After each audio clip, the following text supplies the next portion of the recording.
What's happening, crypto fam? Happy Friday. Good morning and welcome back to Love for Crypto. I'm Scott. It's a pleasure to have you here. I appreciate you taking the time out to consume the content, so thank you.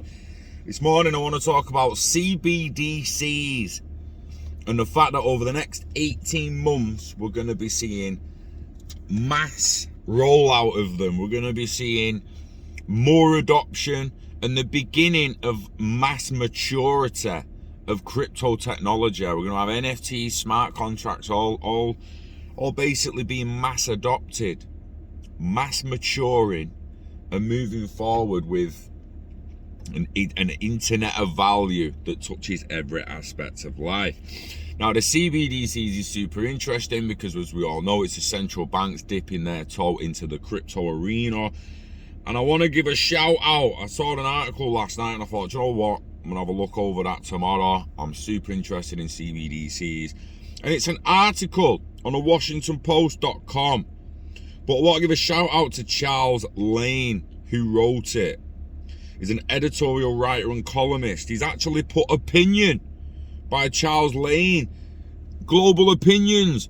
Opinion. And then you scroll down to the writer and it's opinion by. So for that, mate, well fucking done. Round of applause. Put your right hand over your left shoulder. Give yourself a pat on the back because you did really well. I want more of that, please. I want people saying this is just my opinion, using some information that have been given. Not spreading FUD, not spreading bullshit, not spreading noise. So what does Charles think?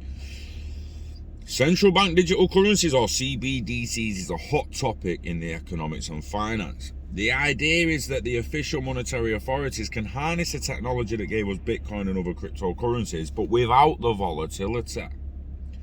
The CBDC could consist of secure computer code equivalents of conventional money created by the central bank and credited securely and swiftly to accounts belonging to the general public.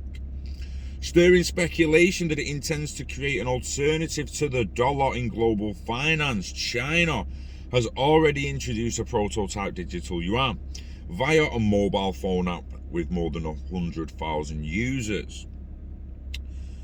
According to the Wall Street Journal, Sweden is also about to test something similar. In the United States, the Federal Reserve has launched an intensive study of CBDCs with the first published results due this summer.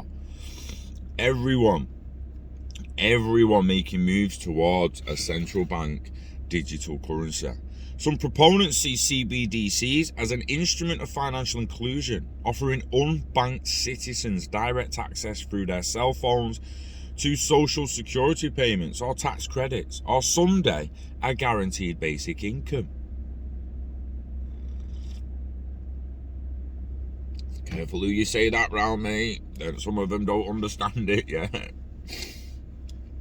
Others tout the potential for more efficient tax collection. It would be harder for evaders to hide from a Treasury Department capable of asking the Fed to erase digital dollars from their accounts. Meanwhile, the Fed could dial the money supply up and down by paying a positive interest or deducting negative one on digital holdings. The risk is, or should be, obvious. We do not want to create a system that would give government access in real time to detailed information about every single transaction its individual citizens might conduct. What, you mean like Visa? You mean like you don't want a system like Visa? Because that's all it is, bruh. For the Chinese government, that's not an issue. Beijing seems to see the CBDC as a major step towards its goal for complete digitally enabled social surveillance and control. For a free country such as the United States, however, the calculus should be different. As the classic phrase goes, money serves three functions. It's a unit of account, a store of value, and a means of exchange. The rationale for government-backed currencies is that these represent public goods and that a public institution should provide them. I personally don't agree with that. A public institution, no, a community should control it, not provide them. No. And it's not a public institution, it's actually a private fucking company. So Less often acknowledged is a fourth attribute or benefit of money. It can facilitate the conduct of business amongst one or more parties that they may not want to reveal to anyone else. Basically criminals. But Scott, some people just want privacy. Don't necessarily make them a criminal, but we'll fuck off. The only people I know use cash are criminals, so not criminals. They're breaking a law they don't agree with. They're using cash to break a law they don't agree with because the person selling them the goods they're not allowed to sell them doesn't want money sent to the bank. That needs tweaking. Because clearly loads of people don't agree with the current laws. They want to buy drugs and they have to use cash at the moment, so that's something that needs working out, innit? Why did they let them buy poison in alcohol but won't let people buy a fucking plant, mate? Come on. Money protects privacy most effectively when it takes the difficult to trace form of cash, even in today's rapidly digitizing payment system. However, banks and other private sector institutions create a buffer between government and people's financial records. Of course, the banks themselves can muck around with your data, and the system is indeed vulnerable to money launderers, tax evaders, terrorists, and other bad actors. In a certain irreducible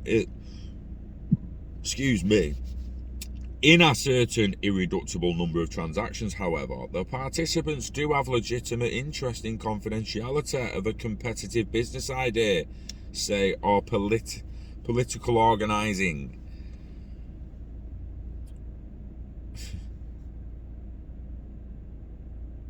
Confidentiality in a business idea has got fuck all to do with sending fucking money to someone. Jesus fucking Christ. No.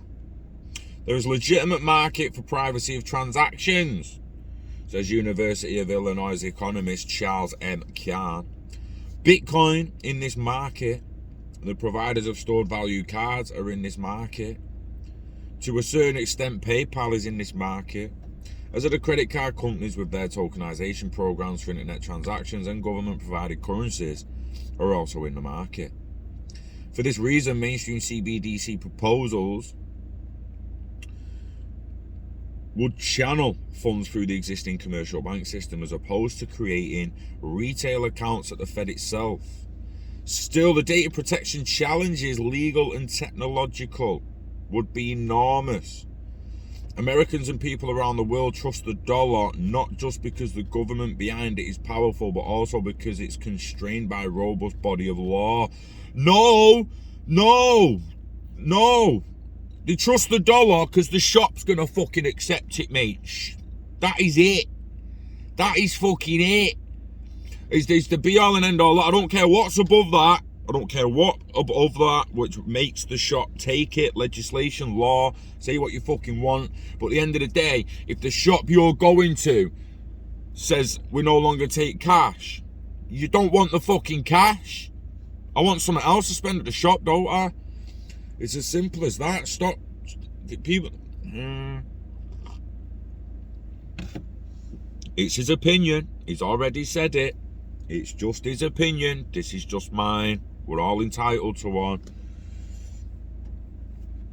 But yeah, if the shop stops accepting pounds, I don't want fucking pounds anymore. I just don't. Why would I? The fuck? It's got nothing to do with anything else. Except for I can spend it. That's it. Once it loses an extreme amount of value or it's no longer spendable, I don't fucking want it. Simple. We should be...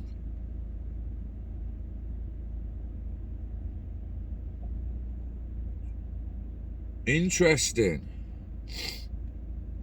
It's the Fourth Amendment's protection against unreasonable searches and seizures and shit like that. So again, when the Americans, they view it a little bit differently. We should be very sure of the benefits CBDC before granting the central bank powers that could be bent to Orwellian purposes, either by this government or in the event of hacking a foreign one. This motherfucker's clearly scared of socialism, clearly thinks Marxism's bad. because of the way people can word it. What a load of fucking shit. Just his opinion. An OFT cited reason to create a digital dollar. Preventing China's digital yuan from emerging as an alternative reserve currency seems overblown. Beijing controls on capital flows. Right, like if we stop talking about that shit straight away and just go, well, China have called for a currency that isn't pegged to one country.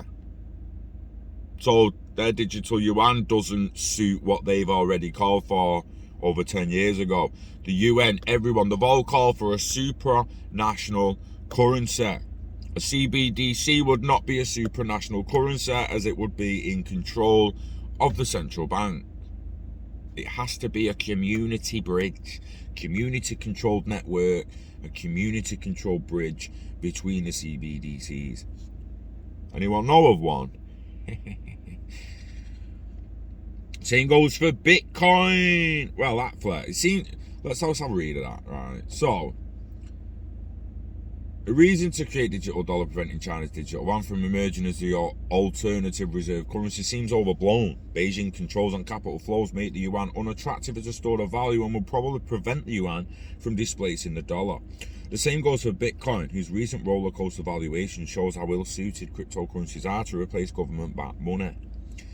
As for using CBDCs to help the unbanked, they numbered 7.1 million of the United States, 124 million households in 2019, just 5.4%.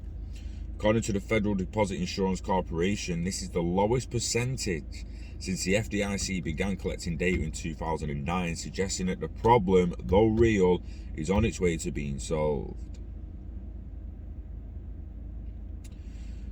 So apparently only 5.4% of Americans are unbanked. That's interesting. Such progress reminds us that competition amongst private financial institutions appropriately regulated can produce valuable innovation. Depending on how it's done, however, CBDCs could weaken the banks by depriving them of deposits and revenue. The dollar enjoys global primacy because for almost everyone, almost all of the time, it's a pretty good deal. Before the Fed launches a digital version, it should be certain that won't change. Unless they get a little carried away in the printing. Know what I'm saying? I mean, didn't they say recently that it's just getting way too fucking easy to print money whenever they want? It's easy money. You call it easy money now. Google easy money, mate. You don't believe me. Don't believe me, did I? I'm not going to read through this, but legitimately, I want to fucking show you. I'm going to get Federal Reserve.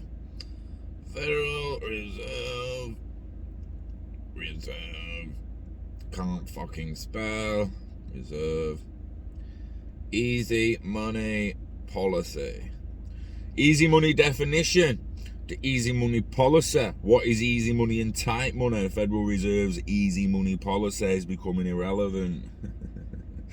The fucking easy money. They call it easy money because it's that fucking easy to print it and throw it on your... People want to talk about how much XRP rip alone and the fact that they can just dump it on the market, and they don't look at the trillions of dollars being dumped on the market. It's a good read, that, Charles. Sorry if I ripped your opinion a bit too much, but don't put it out there if you can't handle it being ripped.